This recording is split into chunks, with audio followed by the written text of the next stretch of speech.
2026 के असम चुनाव में दो बिल्कुल अलग-अलग कहानियां सामने आ रही हैं। चलिए इन्हें समझते हैं। तो 2026 का चुनाव वोटरों के सामने एक बहुत बड़ा सवाल खड़ा कर रहा है। आखिर क्या है ये दो रास्ते? तो मुकाबला है मौजूदा बीजेपी सरकार और विपक्ष में बैठी कांग्रेस पार्टी के बीच। सरकार की कहानी टिकी है बड़े बड़े निवेश और जबरदस्त इंफ्रास्ट्रक्चर प्रोजेक्ट्स पर, और इसी कहानी का एक बड़ा हिस्सा है मोरीगांव का नया सेमीकंडक्टर प्लांट। टाटा सेमीकंडक्टर्स इसमें 27,000 करोड़ रुपए का भारी भरकम निवेश कर रहा है। कहा जा रहा है कि ये प्लांट हर रोज लगभग 4.8 करोड़ चिप्स बनाएगा। इससे करीब 15,000 डायरेक्ट जॉब्स पैदा होंगे, जिससे इलाके की इकोनॉमी को बूस्ट मिलेगा। मुख्यमंत्री का जोर इंफ्रास्ट्रक्चर पर है, जैसे नए मेडिकल कॉलेज और ब्रह्मपुत्र पर बनते पुल। बड़े प्रोजेक्ट्स के अलावा सरकार की अरुणोदय स्कीम भी काफी अहम मानी जा रही है।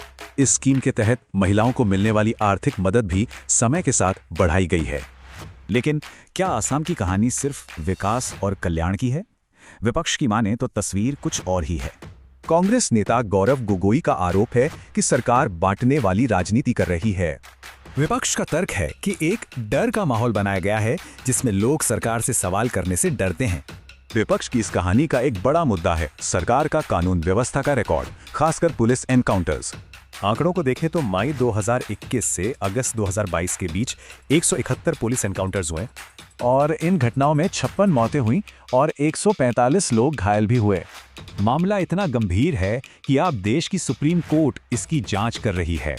तो मतलब वोटरों के सामने दो बिल्कुल अलग आर्थिक सोच हैं। ये पार्टियों के वादों में भी साफ दिखता है। यानी एक तरफ युवा उद्यमी बनाने का वादा है, तो दूसरी तरफ पक्की सरकारी नौकरियों का। तो एक कहानी है आर्थिक विकास की और दूसरी है नागरिक आजादी और सामाजिक ताने बाने की चिंता की। तो असम का भविष्य क्या तय करेगा, विकास की रफ्तार या असहमति का अधिकार?